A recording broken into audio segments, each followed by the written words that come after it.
ದಸರಾ ವಿಚಾರ ನಾನು ಆರಂಭದಲ್ಲೇ ಹೇಳ್ದಂಗೆ ಹಲವು ವಿವಾದಗಳಿಗೆ ಕಾರಣ ಆಗ್ತಾ ಇದೆ. ಪ್ರತಿ ವರ್ಷ ಅದ್ಭುತವಾಗಿ ಈಗ ಆಲ್ರೆಡಿ ಒಂದು ಸೆಲೆಬ್ರೇಷನ್ನ ಮೂಡಿಗೆ ಹೋಗ್ತಾ ಇದ್ವಿ ನಾವು ಒಂದು ತಿಂಗಳ ಹಿಂದಿನಿಂದಲೇ. ಆದರೆ ಅದು ಯಾವ ಕೆಟ್ಕಂಡು ಬಿತ್ತೋ ಏನೋ ಗೊತ್ತಿಲ್ಲ, ಬರೀ ವಿವಾದ ವಿವಾದ ವಿವಾದ. ಉದ್ಘಾಟನೆ ಯಾರು ಮಾಡಬೇಕು, ಯಾಕೆ ಮಾಡಬಾರ್ದು, ಇದ್ರ ಬಗ್ಗೆ ಚರ್ಚೆ ಆಗ್ತಾ ಇದೆ.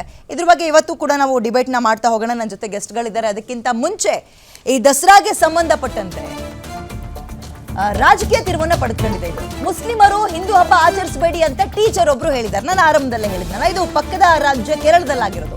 ಅಂತ ಕೇರಳದಲ್ಲಿ ಫರ್ಮಾನ್ ಹೊರಡಿಸಿದ್ರು, ಟೀಚರ್ ಕಿತ್ತು ಬಿಸಾಕಿದ್ದಾರೆ ಬಿಡ್ರಿ ಅವ್ರನ್ನೀಗ, FIR ಹಾಕಿದ್ದಾರೆ ಅವ್ರ ಮೇಲೆ. ಬಟ್ ಇಲ್ಲಿ ದಸರಾ ಉದ್ಘಾಟನೆಗೆ ಅದೇ ಧರ್ಮದ ಒಬ್ಬ ಅತ್ಯದ್ಭುತ ಸಾಧನೆ ಮಾಡಿರುವ ಹೆಣ್ಣು ಮಗಳನ್ನ ಕರ್ಸೋಣ ಅಂತ ಇದು ವಿವಾದಕ್ಕೆ ಕಾರಣವಾಗ್ತಾ ಇದೆ. ಇಸ್ಲಾಂ ಧರ್ಮದಲ್ಲಿ ಮೂರ್ತಿ ಪೂಜೆ ಸಮ್ಮತವೇ ಅಥವಾ ಅದು ಹರಾಮ, ನಿಷಿದ್ಧಾನ? ದಸರಾದಲ್ಲಿ ಚಾಮುಂಡಿ ಪೂಜೆ ಮಾಡ್ತಾರಾ ಮುಷ್ತಾಕ್? ಉದ್ಘಾಟನೆ ಅಂತ ಬಂದಾಗ ಇದೊಂಥರ ಯಾವುದೋ ಒಂದು ಬ್ಯೂಟಿ ಪಾರ್ಲರಿಗೆ ಹೋಗಿ ರಿಬ್ಬನ್ ಟೇಪ್ ಕಟ್ ಮಾಡ್ದಂಗೆ ಆಗಲ್ವಲ್ಲ ಇದು. ಹಾಗಾಗಿ ಇಲ್ಲಿ ಶಿರ್ಕ್ ಆಗಲ್ವಾ? ಶಿರ್ಕ್ ಅಂದ್ರೆ ಅದೊಂದು ಉರ್ದು ಭಾಷೆ. ಕೇಳೋಣ ಹಂಗಂದ್ರೆ ಏನು, ಯಾವುದಕ್ಕೆ ಬಳಸ್ತೀರಾ ಅಂತ ಅದೇ ಧರ್ಮದ ಮುಖಂಡರುಗಳು ನಮ್ಮ ಜೊತೆ ಇದ್ದಾರೆ, ಅವ್ರನ್ನೂ ಕೂಡ ಕೇಳೋಣ. ಅಲ್ಲ ಹಂಗೆ ಇಲ್ಲಿ ಹಿಂಗೆ ಯಾಕೆ ಅಂತ ಸದ್ಯದ ಪ್ರಶ್ನೆ.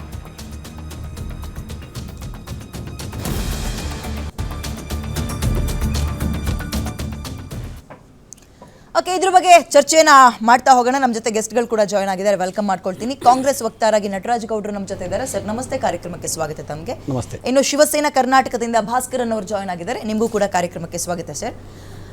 ಹಾಗೆ JDS ಇಂದ ನಾಗೇಂದ್ರ ಪ್ರಸಾದ್ ಅವರಿದ್ದಾರೆ, ನಿಮಗೂ ಕೂಡ ಕಾರ್ಯಕ್ರಮಕ್ಕೆ ಸ್ವಾಗತ. ಮುಸ್ಲಿಂ ಮುಖಂಡರಾಗಿ ಸಾದಿಕ್ ಪಾಷಾ ಇವತ್ತು ನಮ್ಮ ಜೊತೆ ಜಾಯ್ನ್ ಆಗಿದ್ದಾರೆ, ನಿಮಗೂ ಕೂಡ ಕಾರ್ಯಕ್ರಮಕ್ಕೆ ಸ್ವಾಗತ ಸರ್. ಇನ್ನು BJP ಕಡೆಯಿಂದ ಯದುಕುಮಾರ್ ಗೌಡ್ರಿದ್ದಾರೆ, ನಿಮಗೂ ಕೂಡ ಕಾರ್ಯಕ್ರಮಕ್ಕೆ ಸ್ವಾಗತ. ಸೊ ನಾನು ಆರಂಭದಲ್ಲಿ ಕಾಂಗ್ರೆಸ್ ಕಡೆಯಿಂದನೇ ಶುರು ಮಾಡ್ತೀನಿ. ನಟರಾಜ್ ಗೌಡ್ರೆ, ಈ ದ್ವಂದ್ವ ಯಾಕೆ?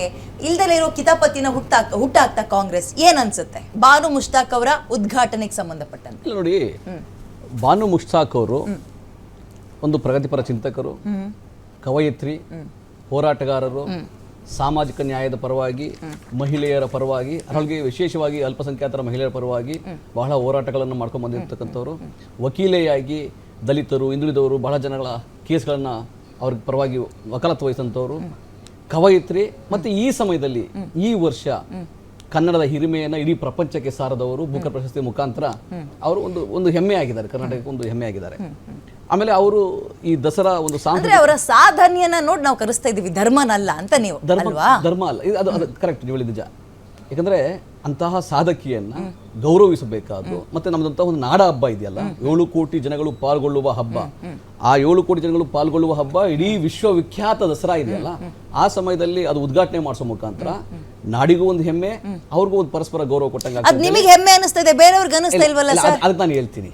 ಇಲ್ಲಿ ಏನಾಗಿದೆ ಅಂತ, ದಸರಾ ಅನ್ನೋದು ಕೆಲವು ಧಾರ್ಮಿಕವಾಗಿ ಶುರುವಾಗಿದ್ರು ಕೂಡ ಸುಮಾರು 500 ವರ್ಷಗಳ ಮುಂಚೆ ಧಾರ್ಮಿಕವಾಗಿ ಹಬ್ಬ ಒಡೆಯರವರು ಮತ್ತೆ ಪುರೋಹಿತರ ಮಧ್ಯೆ ಶುರುವಾದಂಥದ್ದು ಆದ್ರೂ ಕೂಡ ನಂತರ ಬರ್ತಾ ಬರ್ತಾ ಸಾಂಸ್ಕೃತಿಕ ಹಬ್ಬವಾಗಿ ಮೈಸೂರು ಮಹಾರಾಜರಿಗೆ ಕೂಡ ಅದನ್ನ ಸಾಂಸ್ಕೃತಿಕವಾಗಿ ಮೆರವಣಿಗೆ ಮಾಡಿ ತಮ್ಮ ವೈಭವವನ್ನ ಪ್ರದರ್ಶನ ಮಾಡ್ತಾ ಇದ್ರು.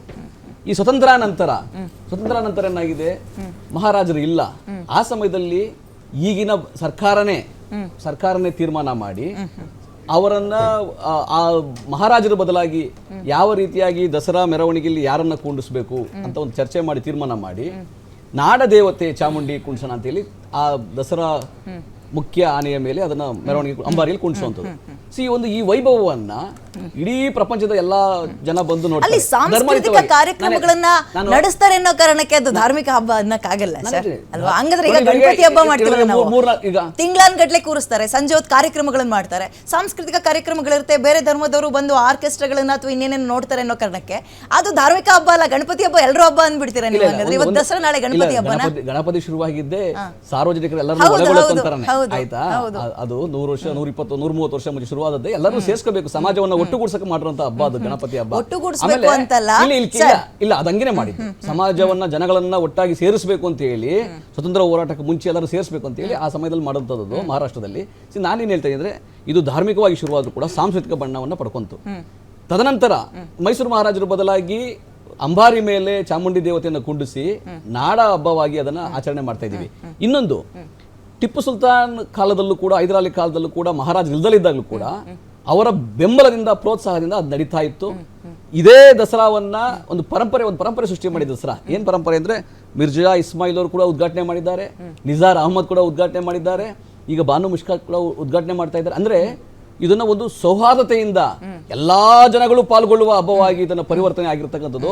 ಕೇವಲ ಸಾಂಸ್ಕೃತಿಕ ಅಲ್ಲ, ಇದು ಪರಂಪರೆನೂ ಒಂದು ಸೃಷ್ಟಿಯಾಗಿದೆ, ಸಾಂಸ್ಕೃತಿಕ ಹಬ್ಬವಾಗಿದೆ, ಸರಿ, ಬರ್ತೀನಿ ನಾಡ ಹಬ್ಬವಾಗಿದೆ. ಇದನ್ನ ಖುಷಿಯಿಂದ ಎಲ್ಲರೂ ಸ್ವಾಗತ ಮಾಡಬೇಕಾದ ಜಾಗದಲ್ಲಿ ಕೆಲವರು ಸಂಕುಚಿತ ಮನೋಭಾವದವರು, ಮೂಲಭೂತವಾದಿಗಳು, ಪಟ್ಟಭದ್ರ ಹಿತಾಸಕ್ತಿಗಳು ಪ್ರಶ್ನೆ ಮಾಡ್ತಾ ಪ್ರಶ್ನೆ ಇದ್ದಾರೆ. ಮಾಡ್ತಾರೆ. Okay, ತಪ್ಪಿಲ್ಲ, ಅವ್ರಿಗೆ ಮನವರಿಕೆ